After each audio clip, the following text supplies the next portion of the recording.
Hello दोस्तों। आज कक्षा 12 के फिजिक्स का सेकेंड भाग का प्रकाश का एक चैप्टर का है, जिसका हेडिंग है गोलीय पृष्ठ द्वारा प्रकाश का अपवर्तन, जिसमें हम अवतल गोलीय पृष्ठ लिए हुए हैं। तो हेडिंग डाले हैं अवतल गोलीय पृष्ठ द्वय प्रकाश के अपवर्तन के सूत्र का हम निगमन करेंगे। तो चलिए हम इसको देखते हैं कि कैसे निगमन करते हैं। तो पहले हम आपको चित्र को समझेंगे, क्योंकि चित्र ही आपको क्या है, बहुत जरूरी है। तो पहले इसको चित्र को समझें, ठीक है। तो हमने एक कांच का गोलीय पृष्ठ लिया है जो अवतल गोलीय पृष्ठ है, ठीक है। ये कांच बना है, देखिए कांच लिखे हैं, और इसका पृष्ठ है एस पी एस डैश लिए, ठीक है। अब तो एक वस्तु हमने यहाँ पर ले लिया, क्या ले लिया, एक ऑब्जेक्ट मैंने ओ लिया। अब यहाँ से प्रकाश की किरण को हम डालेंगे इस पृष्ठ पर। तो चलिए इस प्रकाश की इस किरण से हम इस पृष्ठ पर आपतित करा रहे हैं, ठीक है। ये आपतित हो गया। तो आपतित जब हुआ तो यहाँ पर एक अभिलंब प्राप्त होगा। मान लीजिए ये बिंदु ए बिंदु पर आपतित हुआ, ठीक है। तो यहाँ पर तुरंत क्या प्राप्त होता है, अभिलंब। अभिलंब की हम कल्पना करते हैं, ठीक है। तो चलिए अभिलंब की हम कल्पना कर रहे हैं। तो ये आपका हम मान लीजिए क्या है, ये अभिलंब है, ठीक है। ये हमने मान लिया क्या है, अभिलंब है, ठीक है। क्लियर, ये अभिलंब हमने मान लिया है, ठीक है। तो अभिलंब क्या है, इस अभिलंब को हमने क्या मान लिया, n1, क्या मान लिया, n1, ठीक है। अगर दिखाई नहीं दे रहा है तो इसको थोड़ा बड़ा कर देना है, ठीक है, क्योंकि मान लीजिए ये हमने मान लिया n1, ठीक है। आपको सुनाई दे रहा है, उसको n1 मानिए, ठीक है। ये आपका अभिलंब है, ठीक है। अब देखिए जब प्रकाश की विरल माध्यम से सघन माध्यम में जाएगी तो यह प्रकाश की किरण ऐसे जा रही है। तो जब जा रही है तो विरल से सघन में जाएगी तो अभिलंब क्यों झुकती है। तो इसका मतलब देखिए ये प्रकाश की किरण ऐसे जा रही है, ठीक है। अगर ये पृष्ठ न होता तो सीधे निकल जाता ऐसे, तो सीधे निकल जाता। तो इसका मतलब पृष्ठ न होता तब ना, लेकिन यहाँ पर विरल से कांच है। इसका मतलब क्या होगा कि कांच में जैसे ही जाता अभिलंब को झुकता है। तो जब ऐसे झुकेगा, विरल से सगर में जाएगा तब अभिलंब को झुकेगा। तो जब ऐसे झुकेगा तो हम इसको ऐसे बढ़ा देंगे, ठीक है। तो आपकी प्रकाश की किरण ऐसे निकल रही है, ठीक है, ऐसे निकल रही है, झुककर ऐसे निकल रही है, ठीक है। यहाँ से चलकर और ऐसे क्या हो रही है, निकल रही है, ठीक है। तो अब ये तो मिलेगा नहीं, तो इसको हम पीछे बढ़ाएंगे। चलिए हम पीछे बढ़ा रहे हैं, ठीक है, ऐसे पीछे बढ़ा रहे हैं। तो जब हम पीछे बढ़ा रहे हैं तो इसका जो इमेज बन रहा है वह हमारा यहाँ पर बनेगा, ठीक है। इसको हम मान लिए आई, ठीक है। ये आपका इमेज बन गया, ठीक है। इस वस्तु का ये इमेज बना। अब यहाँ पर क्लियर हुआ, ठीक है। अब हम यहाँ पर आपतन कोण और परावर्तन कोण की कल्पना करेंगे, क्योंकि आई और आर को हमें जरूरत है, ठीक है। तो चलिए अब ये आपका अभिलंब है, ठीक है, अभिलंब है। और अभिलंब से जो आपतित किरण कोण बनाते हैं उसी को हम क्या कहते हैं, आपतन कोण कहते हैं। क्लियर। तो देखिए अब ये अभिलंब है और ये आपका आपतित किरण है। तो हमने मान लिया क्या, देखिए यहाँ से जो ये कोण बनाएगा इसी को हम क्या कहेंगे, आपतन कोण। आई से हम दिखा रहे हैं, आई से, किसे दिखा रहे हैं, आई से, ठीक है। अब देखिए अपवर्तन कोण क्या होता है, जो दूसरे माध्यम में जाता है। तो देखिए यही तो आपका दूसरा माध्यम है ना, इसका ये हो जाएगा आर, क्या हो जाएगा, अगर नहीं दिखाया जा रहा तो यहाँ पर लिख दे रहे हैं, ये आपका यही कोण क्या होगा, आर होगा, ठीक है। अब देखिए तो हमें इधर की जरूरत, हमें इधर लेना आया, ठीक है। तो देखिए अगर मान लीजिए यही रेखा इधर लाए ना, ये वाला, और ये रेखा तो इधर है। तो अगर मान रहे हैं, देखिए इस तरह का है ये रेखा, ठीक है। अगर ये आर है तो ये भी क्या होगा, आर होगा शीर्षाभिमुख कोण से, ठीक है। तो देखिए यह रेखा ये वाला है और ये रेखा ये वाला है, ठीक है। तो इसका जो ये कोण होगा, ये कोण होगा, ये क्या होगा, आर होगा। अब करोगे ये कोण क्या होगा, तो यहाँ से यहाँ तक का कोण आई है और सिर्फ ये जो कोण है वह आर है, ठीक है। ये क्लियर कर लेना, आई और आर का, क्योंकि अभिलंब से आपतित किरण जो कोण बनाती है उसी आपतन कोण कहते हैं और इसे बोलते हैं अपवर्तन कोण। लेकिन इसको हम शीर्षाभिमुख कोण से ये कोण इस कोण के बराबर होगा। देखिए ऐसे बनाना है, ये आपका अभिलंब है और ये आपका है अपवर्तित किरण है, ठीक है। तो हम इसको पीछे बढ़ाए हैं, तो जब पीछे बढ़ाए तो यही लाए हैं, ठीक है। अब ये आर है तो ये भी क्या होगा, आर होगा, शीर्षाभिमुख कोण से होता है हिंदी में, ठीक है। यहां तक क्लियर हुआ। अब हम क्या करेंगे, इस कोण को हम मान ले रहे हैं अल्फा इस कोण को हम मान रहे हैं बीटा और इस कोण को हम मान रहे हैं गामा। ठीक है, किसी के मान लग रहा है। अब हम क्या करेंगे, हम यहाँ से थोड़ा सा इसको अभिलंब डाल दे रहे हैं। ठीक है, यहाँ से इसे हम डाल दे रहे हैं इस पर विपलम्ब, क्योंकि अभी इसको हम जरूरत पड़ेगी। ठीक है, ए एन, इसको हम मान रहे हैं एन। ठीक है, यहाँ माने N1, यहाँ मान रहे हैं एन। अब इसी को हमने यहाँ पर लिखा है, देखिए लिखे हैं, एक कांच का अवतल गोलीय पृष्ठ है एस पी एस डैश, इसके मुख्य अक्ष पर एक वस्तु ओ रखे हैं, प्रकाश की किरण चलकर ए बिंदु पर टकराती है, ए बिंदु पर टकराती है जहां पर अभिलंब N1 प्राप्त होता है। जब किरण विरल से सघन में जाती है, यानी विरल से सघन में जाती है, तो क्या होती है, अभिलंब की ओर झुकते हुए अपवर्तित होती है। ठीक है, तो अभिलंब को झुकते अपवर्तित हो जाए, अपवर्तित किरण निकल गई। इस किरण को प्रतीत होते हुए पीछे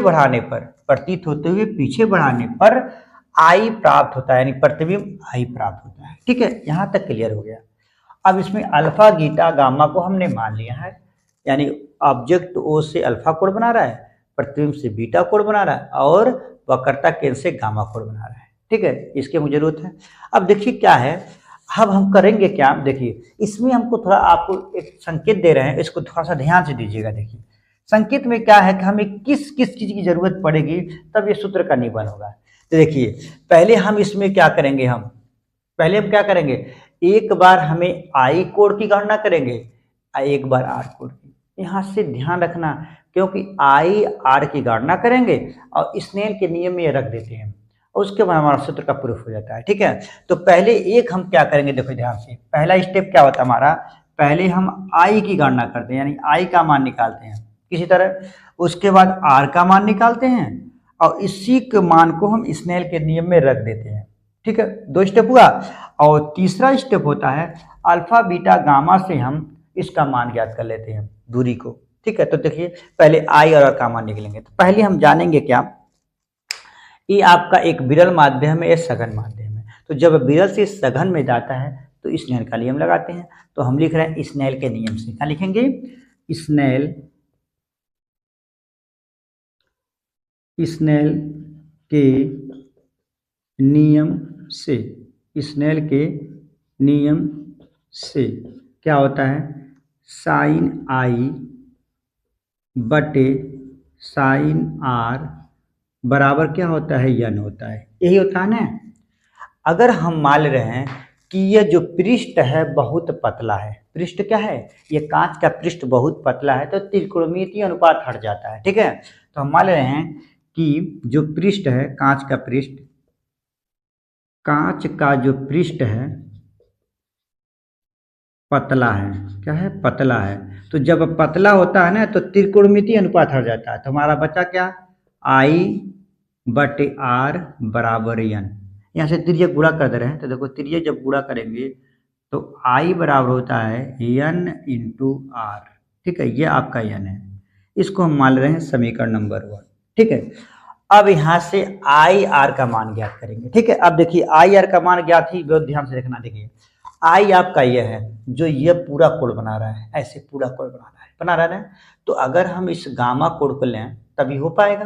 तो देखिए एक त्रिभुज बन रहा है ओ ए सी, इसका बहिष्ठ कोण क्या है, गामा, उसी का मान ज्ञात करेंगे। ठीक है, बहिष्ठ कोण से आई और आर का मान बहिष्ठ कोण से ज्ञात करना है। देखिए यहाँ से तो हम ले रहे हैं त्रिभुज, देखिए कौन त्रिभुज ले रहे हैं, त्रिभुज ओ ए सी में। देखिए ओ ए सी में बहिष्ठ कोण से, अब कहेंगे आप बहिष्ठ कोण क्या होता है, बहिष्ठ कोण से। तो चलिए हम बहिष्ठ कोण के बारे में आपको बता दे रहे हैं। देखिए अगर आपका ऐसे त्रिभुज है, ऐसे, ठीक है, कोई त्रिभुज है, तो जो बाहर का कोण होता है इसी को बहिष्ठ कोण कहते हैं, इसी को हम क्या कहते हैं, बहिष्ठ कोण। तो याद रखना ये जो कोण होता है इन दोनों कोणों के योगफल के बराबर होता है। ठीक है, अगर हम मान लिए ये O है और ये ए है और ये है सी है, तो देखिए ये पूरा कोण क्या है आपका आई है और ये क्या है अल्फा। तो ये जो कोण होगा इन दोनों के योगफल के बराबर है, यानी आई प्लस क्या होगा अल्फा, जो यहाँ पर गामा माने ना, इसके गामा के क्या होगा, बराबर होगा। याद रखना, देखिए ध्यान से दे रहे हैं। तो हम ए ओ सी ले चलना, इसमें गामा का मान ज्ञात करेंगे बहिष्ठ कोण से। चलिए गामा बराबर हम लिख रहे हैं क्या, देखिए अल्फा प्लस आई, देखिए अल्फा प्लस आई, तो क्या होगा अल्फा और प्लस आई। हमें आई का मान ज्ञात करना है, पहले बताएं आई का मान ज्ञात करना है, तो चलिए आई का मान ज्ञात करें। ये अल्फा इधर आएगा तो क्या हो जाएगा, माइनस हो जाएगा, तो क्या हो जाएगा, देखिए गामा माइनस अल्फा बराबर क्या हो गया, हमने आई का मान निकाला है। ठीक है, ठीक है, आई का मान निकाला। अब हमें आर का मान निकालना है, तो आर आपको कहाँ दिखाया जा रहा है, यहाँ पर दिखाया जा रहा है, तो फिर हम लिखेंगे अगला त्रिभुज लेंगे आई ए सी में, यहाँ भी गामा का ही मान निकालेंगे। ठीक है, तो चलिए हम यहाँ पर लिख दे रहे हैं, देखिए त्रिभुज त्रिभुज आई ए सी में, फिर बहिष्ठ कोण से, बहिष्ठ कोण से, बहिष्ठ कोण से देखिए क्या होगा, तो हम मिलेंगे फिर गामा लेंगे, तो गामा बराबर हो जाएगा, देखिए अब आपका होगा आर और बीटा होगा, क्योंकि अब यहाँ पर कोण क्या हो गया, आर हो गया, और यहाँ पर क्या हो गया, बीटा हो गया, तो ये दोनों का योगफल इसके बराबर होगा, तो हो जाएगा देखिए बीटा प्लस आर लिखिए या आर प्लस बीटा लिख दिए, तो हम चलिए बीटा और प्लस हमने आर लिख दिया। आर का मान ज्ञात करना है, ये बीटा इधर जाएगा माइनस हो जाएगा, तो गामा माइनस बीटा बराबर हमने क्या मान लिया, आर। अब देखिए आर और आई का मान समीकरण 1 में रख देंगे, तो चलिए लिख दे रहे हैं, तो लिखेंगे आई कामा आर का मान समीकरण 1 में रखा, चलिए रख दे रहे हैं, रखेंगे तो क्या हो जाएगा, चलिए हम पहले उतार दे रहे हैं, आई बराबर क्या है, एन इंटू आर, चलिए आई का मान रखिए, आई का मान क्या है, gamma minus alpha, N into R का मान क्या है, गामा माइनस बीटा। ठीक है, अब एन को अंदर गुणा कर देंगे, ठीक है गुणा कर दिए, तो देखिए गामा माइनस अल्फा बराबर एन गुणा करिए, तो एन गामा प्लस या माइनस यहाँ पर है, तो इसको मिटा दे रहे हैं,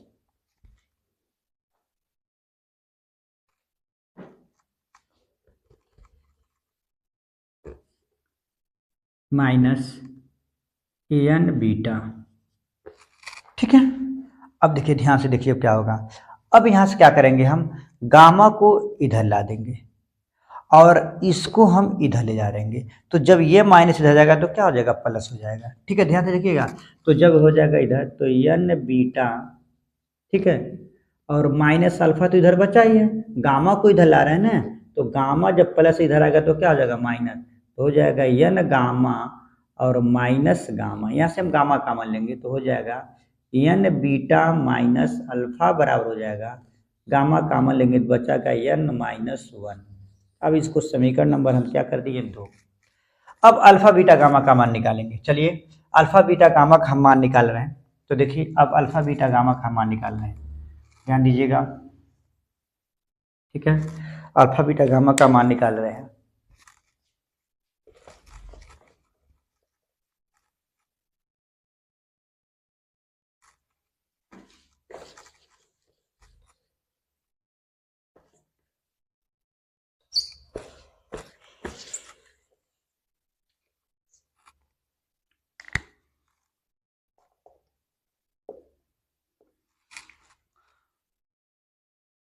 तो अब अल्फा बीटा गामा का मान निकालेंगे। चलिए ठीक है, तो हम देख लीजिए पहले क्या देखेंगे, पहले लिखेंगे क्या कि हम देखेंगे यहाँ से दूरी क्या, ये वस्तु की दूरी है, तो यहाँ से यहाँ तक की आपकी दूरी क्या होगी, वस्तु की दूरी होगी, और जिसको हम लेते हैं माइनस यू, क्या लेते हैं, क्योंकि दर्पण के बाएं तरफ है इसलिए माइनस, उसी तरह प्रतिबिंब की दूरी है तो हम प्रतिबिंब की दूरी ले रहे हैं, तो क्या हो जाएगा माइनस वी, उस वक्रता केंद्र की दूरी को हम लेंगे तो क्या हो जाएगा माइनस, ये तीनों क्या होगा माइनस होगा।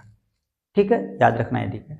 अब देखिए हम एक बार त्रिभुज हम ले रहे हैं ओ ए एन में, ठीक है, समकोण त्रिभुज बन रहा है, तो लिखेंगे त्रिभुज ओ ए एन में, समकोण त्रिभुज में हम देखिए लंब, क्योंकि कोण है ना, कोण के सामने की भुजा लंब होते हैं, लंब और आधार कहता है tan थीटा लेंगे, तो लिखेंगे tan अल्फा बराबर, tan अल्फा बराबर क्या होगा, लंब, को हम मान रहे हैं यच, क्या मान रहे हैं यच, तो क्या होगा लंब लंब बटे क्या होता है आधार, आधार यहाँ से देखिए यहाँ तक क्या है माइनस यू है, ठीक है।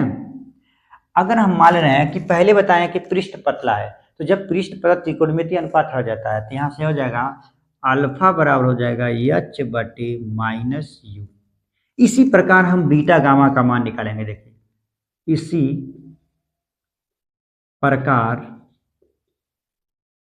प्रकार देखिए बीटा का निकाल लेंगे तो बीटा बराबर हो जाएगा एच बटे माइनस बी।